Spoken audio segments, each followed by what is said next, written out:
Hello YouTube. So as it says, today we are talking about the Nightblade. If you've watched my channel a bit, this is the class that I played through in the beta. It is pretty cool.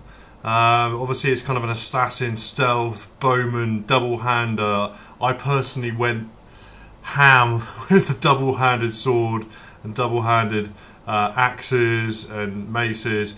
And that worked pretty well at the lower levels. I was soloing it and could take out creatures 1 or 2 levels above me without any issues. And I thought the Nightblade was, yeah, just a really good, fun class to play with. So I'll run through the 3 skill lines that the Nightblade has, give you a kind of an overview as to which ones are doing what and what you should be looking to do with your character. The first one we'll look at, as just popped up on the screen, is Assassination. Listed up are the 5 active abilities, I'll call them. They're in the first Assassination skill lines. You've got Assassin's Blade, Teleport, Blur, Mark Target and Grim Focus. Please remember that you do unlock these in sequence. If you watch my other videos you know that, but those that don't, just to run through it, and this is the same for all the active abilities you select through the 3 skill lines. That the first one I got at the top you unlock at level 1, which is Assassin's Blade. Level 4 you get Teleport Strike. Level 20 is Blur, level 30 Mark Target, and level 42 is Grim Focus.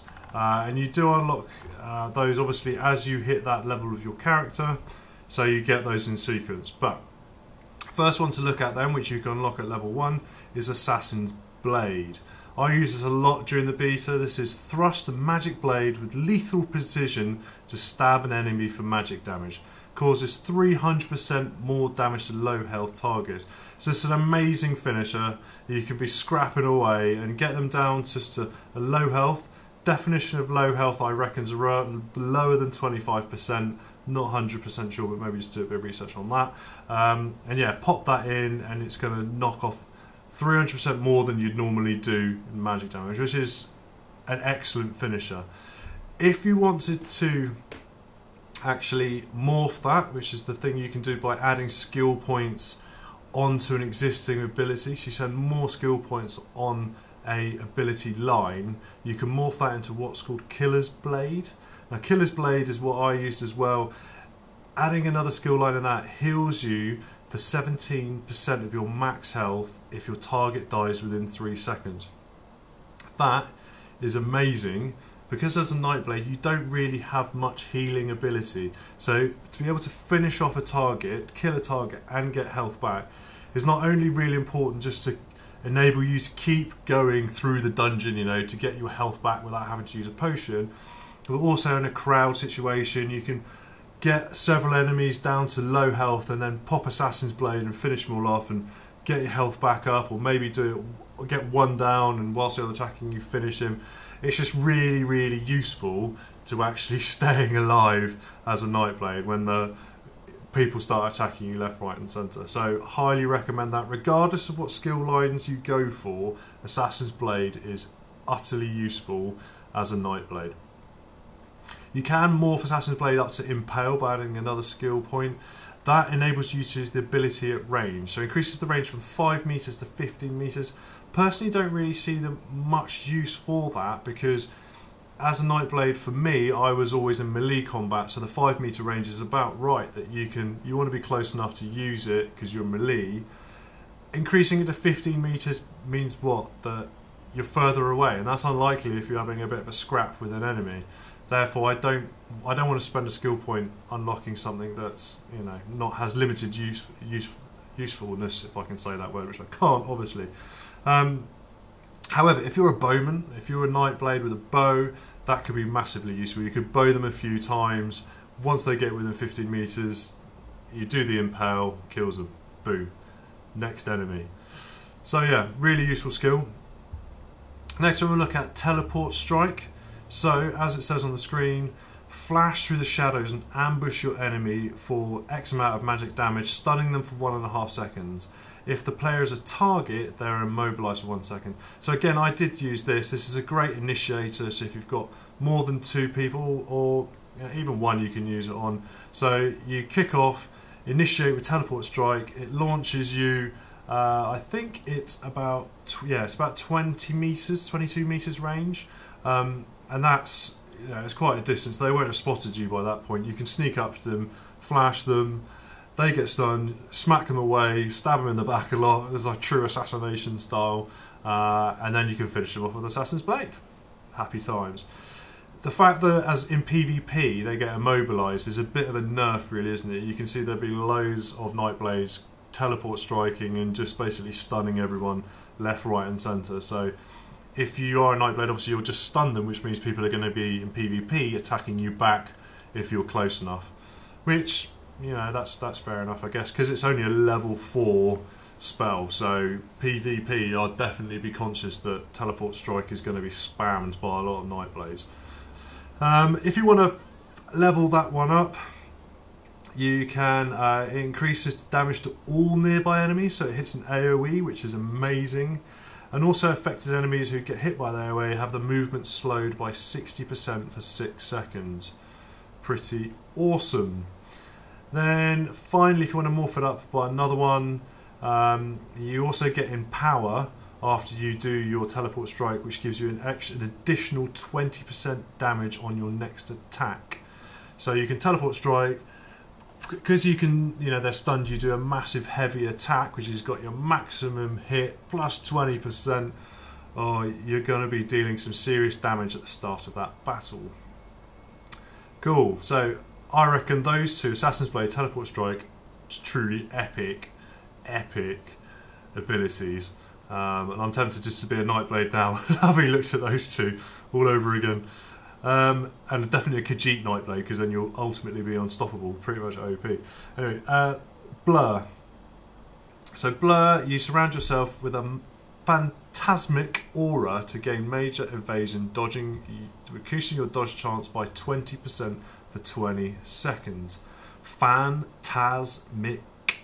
Anyway, so I guess that's really useful in general combat, increasing your dodge by 20%. I'm sure as a Khajiit or as a Wood Elf, Bosmer type character, your agility is going to be through the roof, or your stamina, therefore your agility is going to be really high. So you'll be able to dodge around like crazy, and then having an additional 20% on top of that is definitely going to make you hard to hit. And because ultimately, as a Nightblade, you are going to be using medium armour, in my opinion, that's the kind of the balance. You don't want to be using heavy because you don't get the stamina regen. You don't want to be using light because it's no value. Generally, medium adds to your stamina, which in turn increases your damage caused by melee weapons. Yeah, Blur is going to be useful just to keeping you off any major damage that potentially could happen to you. But 20% for 20 seconds, 20% isn't a huge amount. If you want to put more points into that, you can create it more, morph it into Mirage, which also increases your armor, which is not bad. And Double Take is the next morph up from that, which also increases your movement speed. So useful, yeah, I guess it is useful. I think when I would get to that level 20, I'd question whether I wanted that or maybe something else potentially. It's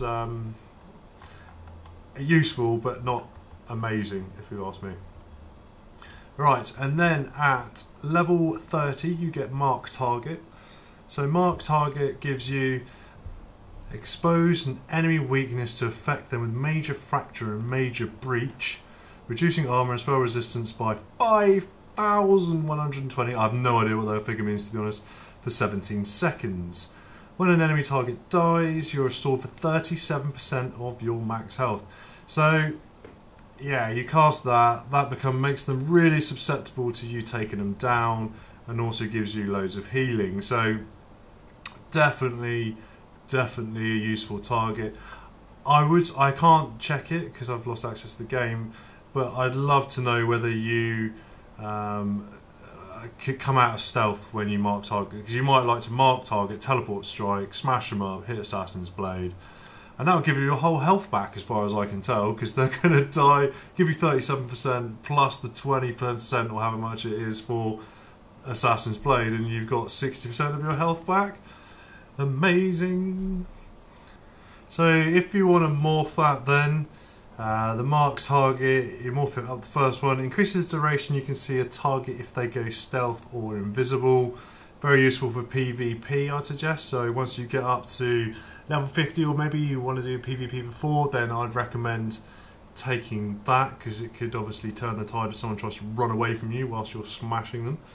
And then if you want to take a next morph up from that again, you gain damage bonus and a bigger heal when killing marked target. So yeah, it just generally pumps you up above all. In fact, you get 57% of your max health restored, and you go into major berserk, increasing your damage of 25% for 5 seconds. So marked target in PvE will be insane. You'll literally be able to, if you keep casting on people and keep killing them, then you'll be literally a wrecking ball as far as I'm concerned. Nothing will stop you. You get 57% of your health back, plus when you do Assassin's Blade you'll get 17% of your health. And if my maths is correct, that's 74% of your health. I'd love to know if it stacks. I'd love to try it out in the game, and maybe I will. I might just do a quick video on that, on a wrecking ball through a dungeon using marked target and Assassin's Blade. Oh, that'd be amazing. Anyway, let's move on to the last one. We'll keep clucking away about all these spells. Grim Focus is the final one. You unlock Grim Focus at level 42. Build up momentum for 20 seconds. Hit 8 light or heavy attacks and fire a spectral bow to deal X amount of magic damage. Also grants minor berserk, increasing your damage by 8%. So I'm not sure how this fits together. I've not seen it at level 42, but it sounds to me that you do 8 light attacks, and you automatically fire this bow which deals damage, and then also increases your output by 8%. So get that on top of marked target, and you're literally running around like an absolute ninja, hacking everyone to bits. You can morph it up to Relentless Focus, which also grants you a reduces the enemy movement speed by 40% for 5 seconds. Also increases your minor berserk and grants minor berserk and minor endurance, increasing your damage by 8%, damage regeneration by 10%. And then finally you can also upgrade it to Merciless Resolve, which does more damage and potentially snares. So overall, yeah, Grim Focus just means that you're killing faster, moving faster, having extra damage being output when you do 8 attacks in a row. Really helpful, I would suggest, for definitely PvP and PvE in dungeons. PvP, maybe not. It depends how many times you're hitting people, but just a general buff, really. Not as good as the other ones, but certainly something to consider. So I'll move on to the ultimate and passive abilities. The ultimate you have in Assassination is something called Deathstroke. Ravage an enemy with a spinning attack to deal magic damage and increase your damage against them by 20%. Causes major defile, reducing the effectiveness of healing of the enemy by 30% for 6 seconds. I did use Deathstroke. It was really good. It is like a definite, yeah, just a major damage output onto an enemy when you call it in. Your 20% bonus is definitely useful, but I tend to use the ultimate as a bit of a finish them off type of spell, or get them down to sufficient level of health so then I can use Assassin's Blade on them. So it is a really good standard spinning attack. It's not AOE, which is a little bit of a shame, but yeah, it's really good for melee combat. If you wanted to morph it, which you can, then it stuns if the caster has lower health than the target, which is really useful to get you out of a difficult situation. Just to reiterate that, if your health is lower than the person you're casting it against, then you stun them. And then the last one is Soul Harvest. So while you've got that slotted, each kill generates increased ultimate ability, and that's really nice. So you should be able to get that ultimate going off quicker if you've got a Deathstroke slotted in your ability bar. In terms of passives then, The first one we've got is Master Assassin. So that increases the weapon and spell damage while invisible by 5%, which is pretty negligible. But successful stealth attacks stun for 100% longer. Now that is really nice. So you stun anyway, for usually maybe about 2 seconds, I think. So to stun for 4 is really good. You can spec that out, increase it. It doesn't increase the stealth attack stun, it only stays at 100%, but your weapon damage and spell damage while invisible is increased from 5 to 10%. So 10% is a good amount. Definitely worth putting some points in Master Assassin. Then Executioner's next one. Killing an enemy with an assassination ability restores 712 magicka over 6 seconds. Magicka, I found, keeps an assassin alive. Some of the other abilities in the other trees are definitely crowd control, things like your ultimate or Assassin's Blade. If you haven't got them to use, you become a little bit vulnerable. So having a boost on magicka is definitely useful. You've got to consider with an assassin or just a Nightblade how you spec out your guy, and you do want to put some points in magicka to enable you to keep casting some of these spells. Regardless, if you put another point of skill into Executioner, it increases doubles up the amount of magicka you restore up to 1,428. Okay, and then Pressure Points is the next ability, or next passive ability. So that increases your critical strike rating by 1,259 for each assassination ability slotted. That is amazing. And then also if you put another pointer, it increases it to 2,519. So you should be hitting crits a hell of a lot if you've got pressure points on and your build is nice as a Nightblade. An Assassin Nightblade is becoming quite insane, if you ask me, with the amount of melee damage. It seems to be outpointing quite a lot of the other stuff, and I'm not going to pin myself to exactly what I'm going to do on the 9th of June, but there we go. And then finally, Hemorrhage. So increases the bonus critical strike damage by 5%, and a successful critical hit gives nearby minus savagery, increasing weapon critical rating by 629 for 10 seconds. Put another point in that, increases bonus critical strike damage by 10% and increases weapon critical strike rating for 20 seconds. So a general buff up, as the last one in most chains seem to be, just a kind of a general buff. But really helpful. There's loads of damage output there, there's loads of stuff to keep you in the battle, there's loads of things which you're going to run into, morph up into like crazy snowballing type abilities which are going to keep you in the battle because you keep getting healed up or your magicka back, keep damaging output because your critical ratings are going up. Just generally an absolute monster in melee. Assuming people can hit you, they probably could take you down. It'll be very interesting. For me, I see the Assassination taking out the sorcerer class or any light armor class, be it a healer, be it a dragon knight mage, a pyromancer type mage.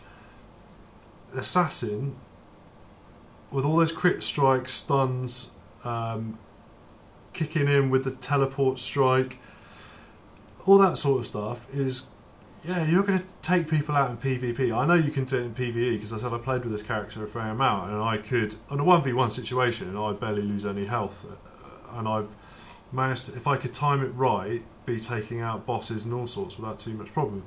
So in PvP, against light armor targets, you're going to wreck them.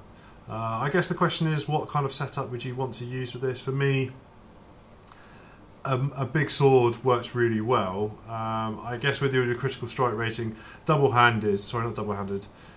wield was the kind of logical place to go with a Nightblade, because you've got the stamina, you can quickly do lots of attacks, that critical rating should boost that attack, so damage per second is going to get higher than a double-handed weapon. So yeah, I guess whether you want to use a bow with Assassination, probably not. This is all about coming out of, sneaking out of stealth, and then just generally snowballing in and dancing around like as Deathstroke says, spinning attacks left, right and centre. I'm definitely going to follow this through and actually create a character. Probably it won't be a Nors, because I think that was a bit limited as to what I could do. But something like a Dumner, coming out of stealth with the Dumner, they get bonus abilities, or a Khajiit. I think Khajiit's probably a bit more aimed at bows. Definitely the Wood Elf is aimed more at bows as well. But yeah, I think the Red Guard might be good because you get loads of stamina regeneration, so some of this is going to use a lot of stamina. Or even if you want to start thinking about magicka, because as I said, a lot of this uses magicka, so a race that's slightly more focused on magicka, that would be good. But Red Guard, as I said, is a strong possibility. Okay, cool, that's the Assassination line. Really cool line, really interesting. Let me move on to the next one. So this is Shadow Skills. As you'll come through and as you'll see, this is more about hiding and being a proper stealth beast as a Nightblade. We've got Shadow Cloak, Veiled Strike, Path of Darkness. How cool does that sound? Path of Darkness. Anyway, sorry for the impression. Aspects of Terror and Summon Shade. So let's have a look at this in close detail. Shadow Cloak. Cloak yourself in shadow and become invisible for 2.5 seconds. This is obviously really useful if you want to sneak around. Also, if you want to be a thief or a pickpocket, I can see that coming in really handy. You obviously can do that in Elder Scrolls Online. Go around stealing stuff off people, not actual players, but off the NPCs. And I see that being really useful at lower levels because you can go around, steal stuff, sell loads of stuff, fence loads of stuff, and able to then buy better equipment without having to go out and earn it as such properly. Because I definitely noticed that when you're out in the ESO world, not many people drop much gold. So you're always a little bit limited on gold, and I tended just to use the stuff I found or use the stuff I made rather than actually buy stuff with gold. So yeah, anything you can do to make some money is good. So Shadow Cloak is going to be really useful. For stealthing, to popping out of stealth, also making yourself invisible is really good. And for PvP, if you want to escape, run away, Shadow Cloak is also really useful. I think regardless of the Nightblade you will use, I suspect most people will spec out Shadow Cloak just because of its generic usefulness in so many situations. I never used it because I'm way too aggressive a character to be trying to sneak around too much. I guess I would have done it would have been done it at some point, but I personally did it. My goal was more of just creating absolute chaos and kicking ass than trying to hide around in shadows. So yeah, I would probably, next time I play through as a Nightblade, I'll definitely choose it. It seems to make sense for all those reasons I've just mentioned. Now, if you wanted to spec that out further, it guarantees a critical strike on your next attack if you morph it into shadowy disguise. Now that is really useful, without a doubt. A critical strike can be an absolute enormous amount of damage potentially, especially if you consider you're going to do a heavy attack on the next strike as well, which you invariably do. If you're sneaking up behind someone, they don't know you're there, you just do an awesome massive attack. You can then morph it again into something called Dark Cloak. Now Dark Cloak removes a damage over time effect, not from your enemy but from you. So if you want to escape but you've got a damage over time applied to you, so someone's cursed you or put a flame spell or something and you're taking overall damage, you hit a shadowy cloak, become invisible, remove that damage or effect, and you disappear and survive. Yay! So that's a really good escape type of spell rather than shadowy disguise, which is obviously a critical. You have to choose one or the other, I guess. You can't have both. That's obviously the way that the ability morphing is going to work, that you choose which way you want to go on some of these. So yeah, that's an interesting decision to make, whether you want to carry on hitting crits or whether be able to escape. And in fairness, if I was more of a wizard type character, I would definitely choose the Dark Cloak and escape rather than shadowy disguise. Okay, so let's look at the next one. That's Veiled Strike. So Veiled Strike is slash an enemy for magic damage, attacking with Veiled Strike while stealth or invisible, stuns the enemy and sets them off balance for 4 seconds. So that is obviously the next lead up from Shadowy Cloak. You'll be able to sneak up on people and just generally hit them and stun them, and they can't do anything, and you can finish them off. So how much better could you get, really? You can morph it up, and now if you do that, the also inflicts major fracture on the enemy, which reduces their armor by 5,120 for 12 seconds. In all intents and purposes means that they are much reduced in terms of how much mitigation of damage they've got against you, so you'll be able to kill them really quickly.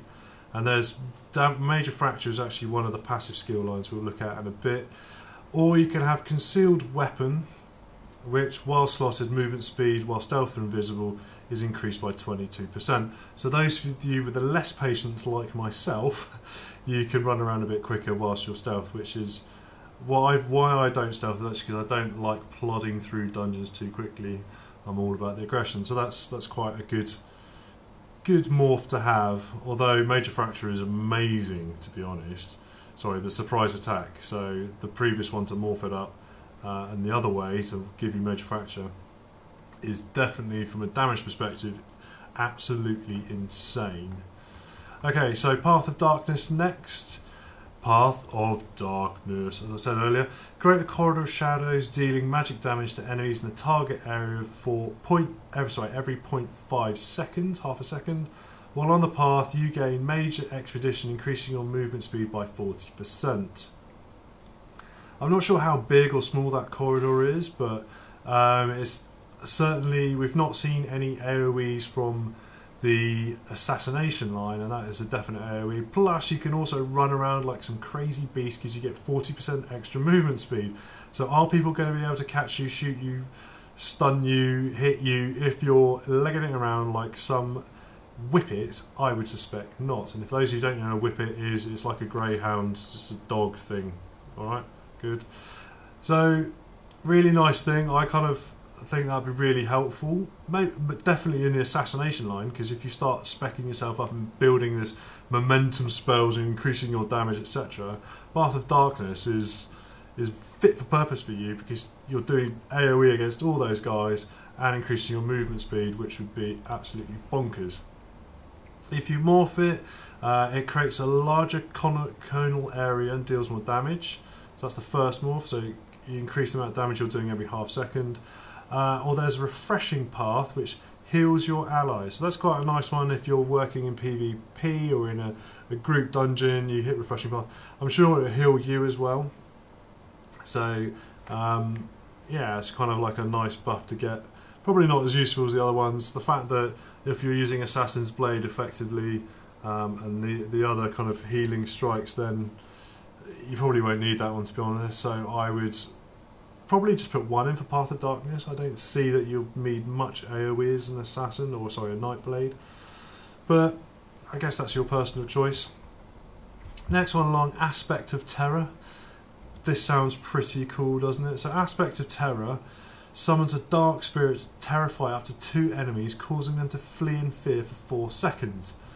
Amazing crowd control. The only reason it isn't amazing is sometimes I find in RPGs that the people who you've just feared go and run off into the next 6 enemies who are just around the next corner, and he brings his mates back with him, and then you're in more of a world of shit than you were before. Excuse my French. So pretty cool. I think it's very interesting that a Nightblade has a fear spell. It is only 2 enemies, which generally I found when you're just doing solo questing would definitely be enough. You don't tend to get more than 2. It's probably max 3. So that's good.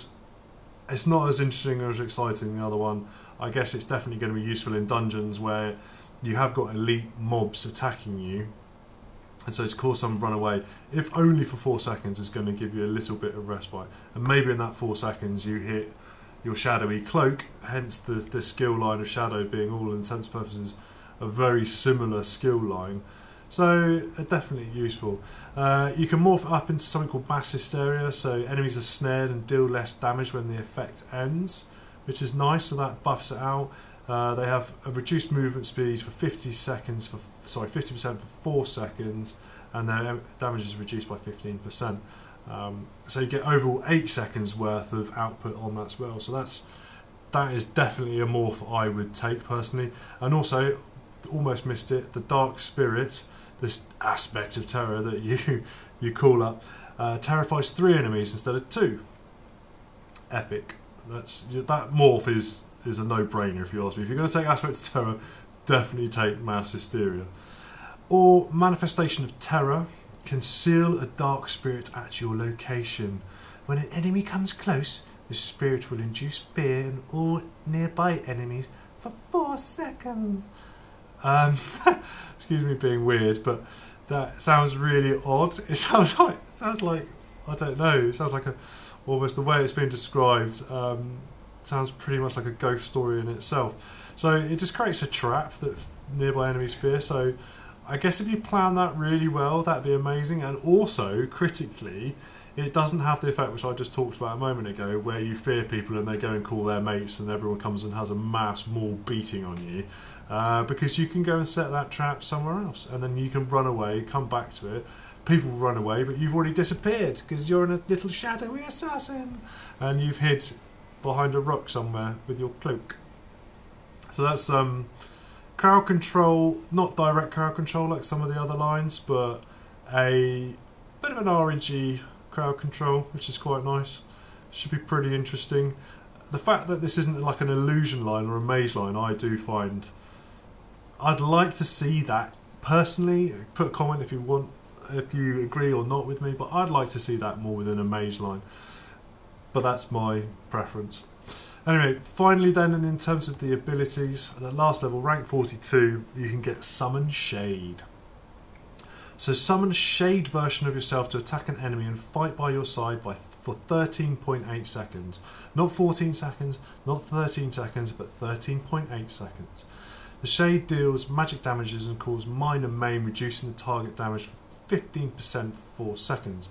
So you're doubling up who you are, you're mitigating damage in yourself, therefore you're able to cause more mayhem and fear people and do all sorts of stuff and just generally cause absolute havoc. Shadow line definitely seems to be a deception, a little I'm a cloaky ninja type person who's creating illusions and doing all loads of cool stuff, which could be quite difficult to play because you're not doing any direct damage, you're just kind of hiding and moving and yeah, just being a frustrating little oik that no one can find or see that everyone's running away from.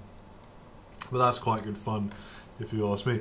If you want to morph it, the first one of the morphs, you create 2 shades instead of 1, so you've got 3 guys now that are fighting by your side, which is amazing.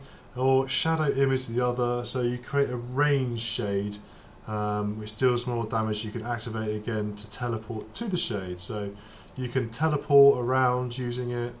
That sounds pretty amazing, and I guess in PvP this line, the shadow line, is going to be quite insane because not only can you escape using the cloak, you pop out and hit people really hard using the strike, you can make people run away using the terror staff, you're creating illusions of yourself. You're going to be pretty difficult to find and kill on PvP. Anyway, right, let's look at the ultimate and the passives on the shadow line. Okay, so we have the first one on the list then, sorry, the ultimate is called Consuming Darkness. Conjure a ring of shadows, reducing damage to you and your allies by 30% and reducing enemy movement speed by 70%. Low health allies in the target area can activate Hidden Refresh, granting invisibility and healing them for 4 seconds. That is an amazing dungeon or PvP type ability if you're in a group. It's the first time I've seen a heal in the shadow line, but if you consider that most heals in Elder Scrolls Online are what I'd call area effect heals, so you want to stick pretty close to your Templar anyway. So if you're pretty close in as a group of dudes, then being able to pop that and your mates being able to hide themselves with heal is amazing. Reducing damage to you by 30% is amazing, but reducing enemy speed means people will not be able to run away from you, which is going to be fantastic. For PvE general questing, not so much. It's not particularly good, to be honest. So probably something you want to spec out later on when you're doing PvP specifically. Just my opinion, please disagree with if you wish to. You can morph that, make it into bolstering darkness, so the caster takes less damage. You take 60% less damage rather than the 30, which is an enormous difference. Or you can morph it into something called Veil of Blades. So enemies in the area take damage over time, so you've got a bit of a dot, so they take, every half second they take damage.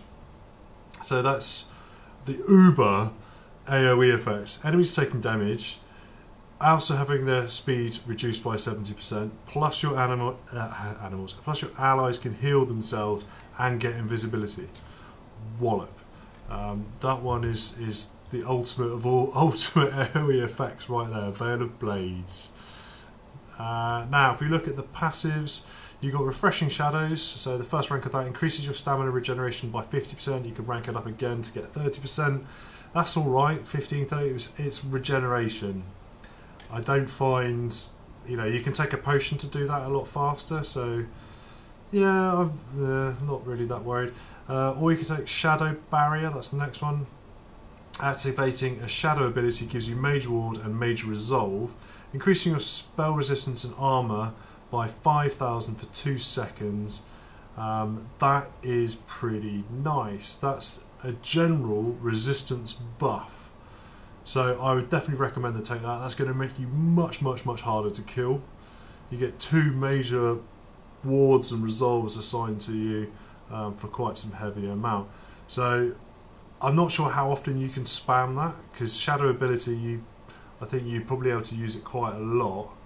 Although saying that, the frequency of these Shadow abilities, I don't think you potentially would use them quite a lot, because other than Veiled Strike, but then again you have to pop out from Veiled Strike, you have to pop out from being stealth or invisible, and the Shadow, you don't want to turn it where you could hide yourself every second and pop in and out of combat, quickly going smacking someone and then disappearing, and then popping up and smacking someone and disappearing. You could spam Shadow a hell of a lot.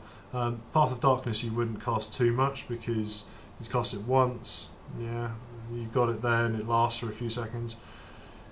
Aspect of Terror, you're going to make people run away every 4 seconds. No, you probably want to kill them, to be fair. And Summon Shade, you want to shade. The shade lasts for 14 seconds, so you're not going to call that much either.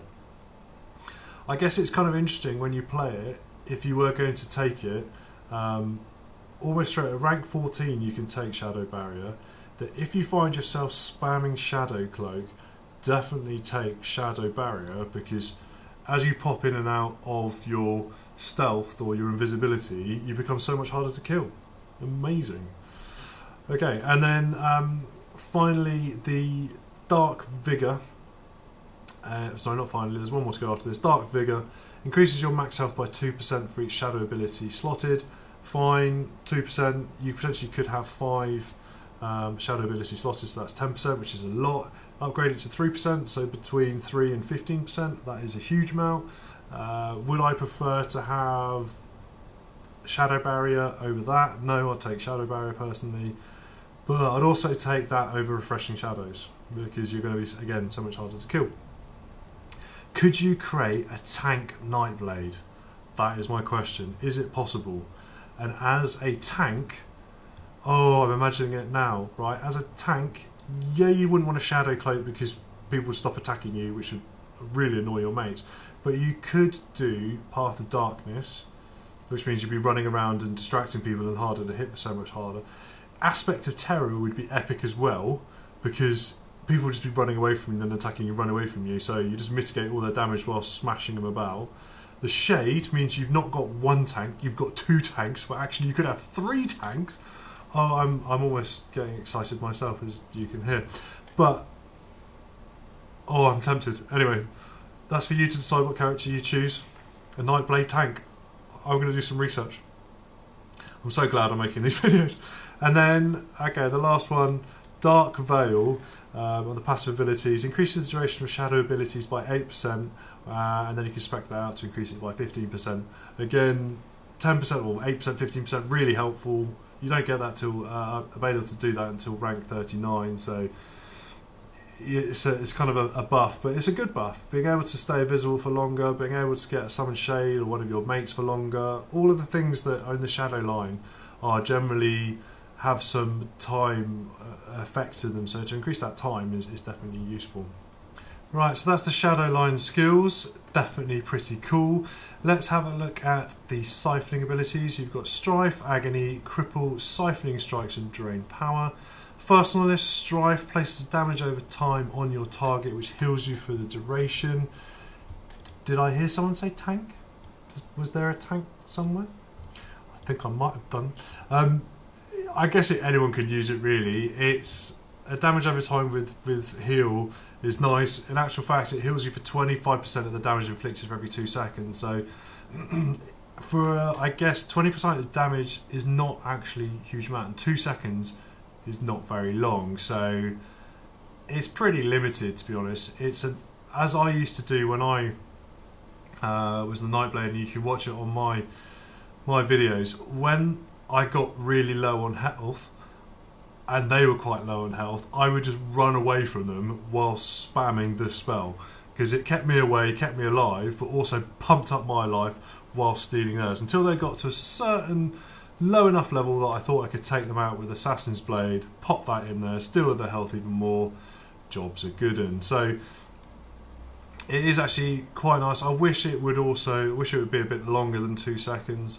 I wish it was more than 25% as well, but I guess it would be a bit too OP. But if you're looking just to give your Nightblade a bit more survivability, then definitely put this on your bar, because yeah, as I said, you can just quickly steal some life and give it to yourself. If you want to morph it, one of the morphs is Funnel Health. It also heals your nearby allies, which is pretty nice, to all your teammates, not to you, but your teammates. You're being very nice. Or you can Swallow Soul.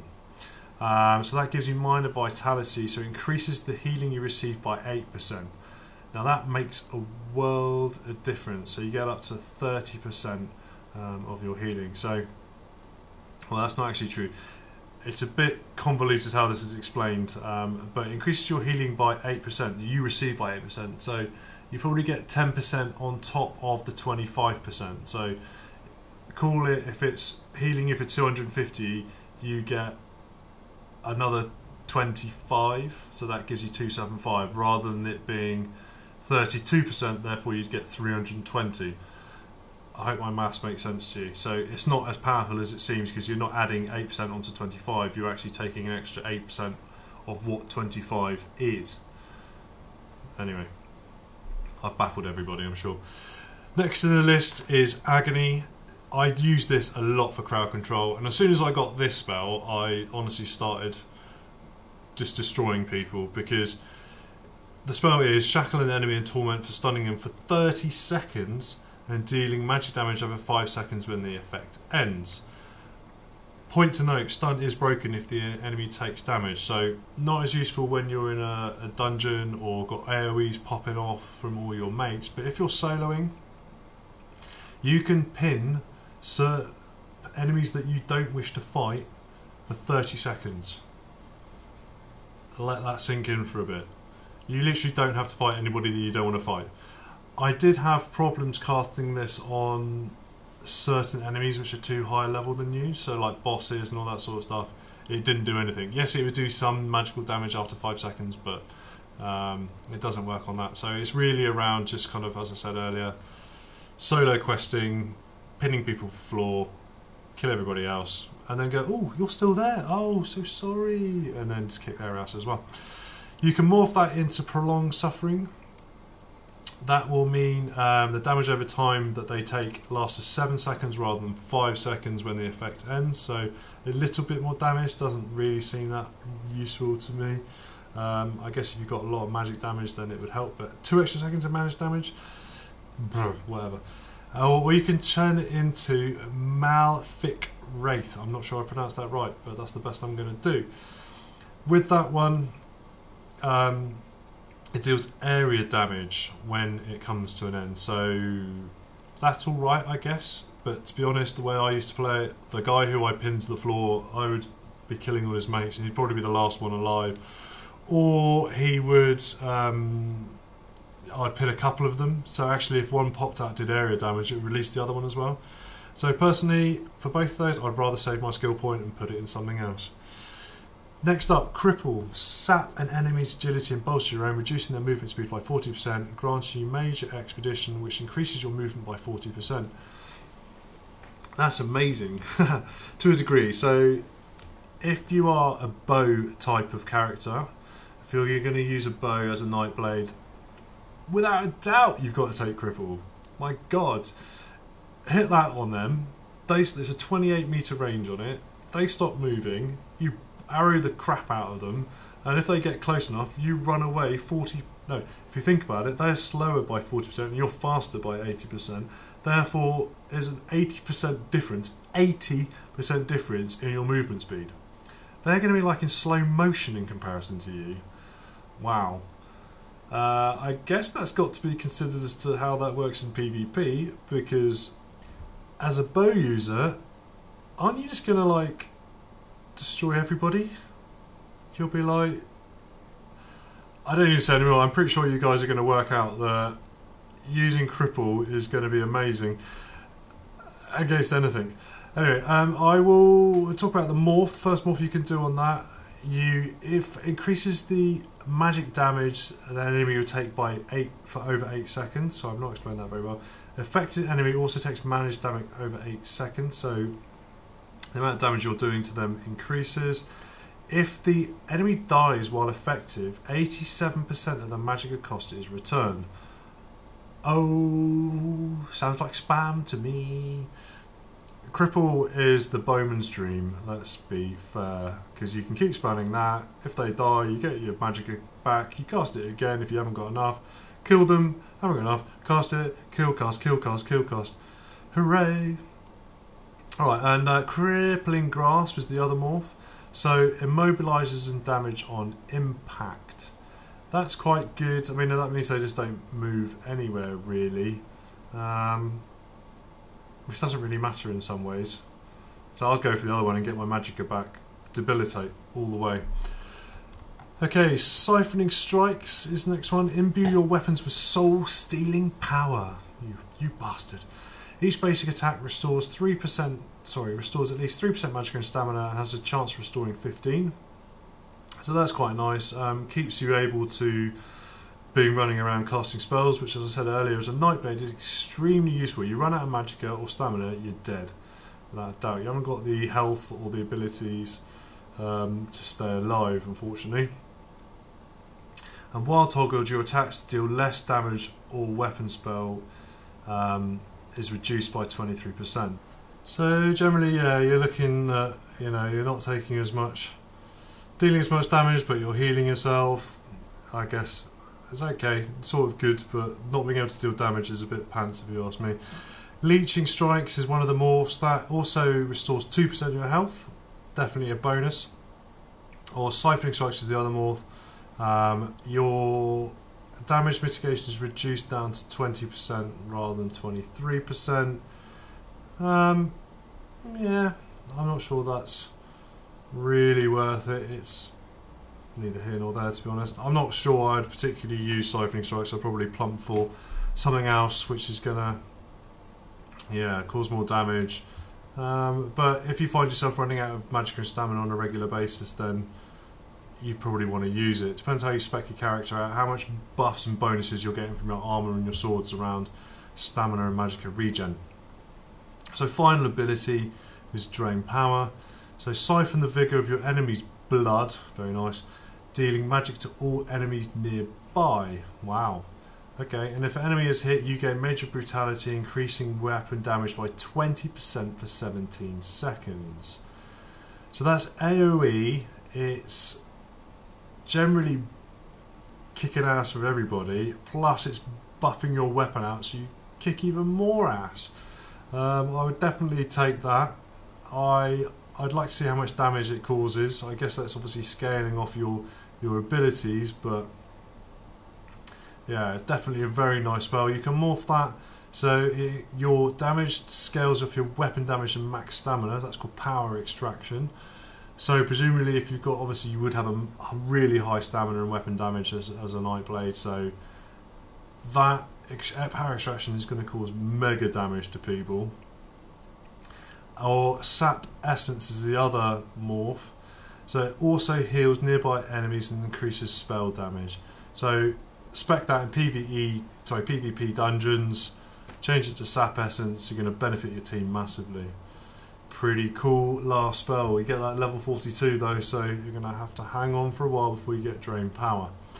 If I move on to the ultimate and passive abilities, so we've got Soul Shred, deals point blank area of effect damage and stuns nearby enemies, initiates the Leeching Strike synergy. So very much the same as the Assassination ultimate. I guess you are, well, other than you're creating stun as well, and that's pretty damn powerful as an ultimate. So yes, it's not area effect as such in my mind, because you're not creating any big wide area that things are impacting. You are, anyone who's in direct contact with you that you're fighting suddenly takes what I assume is a pretty heavy amount of damage and gets stunned. So that is more powerful in my mind than the other two Nightblade ultimate abilities, because if you start to consider how you synergize that, so you could pop that in, and then because they're stunned you might want to actually escape, use your Shadow Cloak and then come back in and do some critical damage, or because they're stunned you can use Siphoning Strike to build all your character back up, gain your magicka, your stamina and your health back, and then just go on another wrecking spree. It's that having that stun is just so much more useful, I think, than the other two ultimates. So definitely consider that one if it was me. Catalyst, I'll talk about the first passive. So after drinking a potion you gain 6 ultimate, so you gain more ultimates as such. So if you heal up you probably can just push yourself up so you can get the ultimate ability popped, damage everyone, stun everyone, run away again. You can see how that goes. If you put another point in there you gain 12 ultimate, so it increases the amount of gain you've got in your ultimate ability. Magicka Flood is the next passive, so with a siphoning ability slotted you gain 4% extra magicka with each siphoning ability you have in your slots, in your ability slots. If you put it in rank 2 you get 8% with each siphoning ability slotted. That could potentially be extremely useful. As I said earlier, if you want, as and when you run out of magicka, you tend to really get into a bit of a sticky situation, because you can no longer pin people, you can no longer steal their life, you can no longer Assassin's Blade, you can no longer go into cloaking or anything like that. So having the most amount of magicka you can is amazing. And if you, I think you have 5 slots, I'm pretty sure you've got 5. If you slot all 5 siphoning abilities, which you probably never do, that's 40% extra magicka, which is massive. And you're always trading off with the Nightblade where you're putting your points. Do you put them in what's it called? Do you put them in stamina because you actually want to do the most weapon damage and all that sort of stuff? Do you put a little bit in health so you've got a bit more survivability? Magicka is almost like, it's frustrating how you have to balance yourself, and you end up putting less in health and more in magicka, which makes you more vulnerable. So just having the ability to actually put more in health and stamina and detract yourself away from magicka because you've got this passive ability is massively useful. So I would extremely recommend utilising that. Soul Siphoner increases the effectiveness of your healing done by 2% for each siphon ability slotted. That's pretty good. I don't think, I'm trying to work out if you could actually make a healing class out of the Nightblade. No, you can't. So, well, maybe you can, leave a comment, but I just can't see how that would work. So, effectiveness of healing done by 2%, 3%? Nah, I wouldn't use that. Transfer, activating a Cypher ability grants 1 additional ultimate. This has a 4-second cooldown. Amazing. So you can unlock that at rank 39 for the first one, and rank 50 gives you rank 2, so you get 2 additional ultimate. you want to gain as much ultimate as you can, because ultimate is the ultimate. That's what I was about to say. But you want to gain as much ultimate as you can, because having that constantly being cast is devastating. So it is important, probably not as important at lower levels, but casting ultimates is going to finish people. It's the shock factor, it's stunning people, causing the most damage. So more often you can cast it, the more damage you're doing. So towards end game, transfer is definitely going to be important to be able to use. Cool. So this has been the longest class review video by some way to date, hitting up to 55 minutes now. I think it's because I get so much enjoyment by looking through the Nightblade. It's an amazing class. It does actually have more options than I thought it potentially would have, and it's certainly got some really interesting, potentially really powerful spells or abilities in the class line. I'm so tempted to make a tank Nightblade now. It's ridiculous just because of the amount of damage I can potentially do. And then if I get really bored and as a tank and I don't like it, I can just disappear. I'll just shadow cloak myself and run away. Anyway, I hope you found that video useful. I've certainly found it really useful to working out how I want to play this game. Please give the video a thumbs up if you did, or if you enjoyed it. If you didn't like me waffling on about it, then you can give me a thumbs down. I accept it. Please leave a comment though. Love to hear your feedback and your thoughts. Always good to see that there's people out there in the YouTube world. But thanks so much for watching. Hope you enjoyed it. Hope to see you in the next video. Hope to see you in the ESO. Thanks now.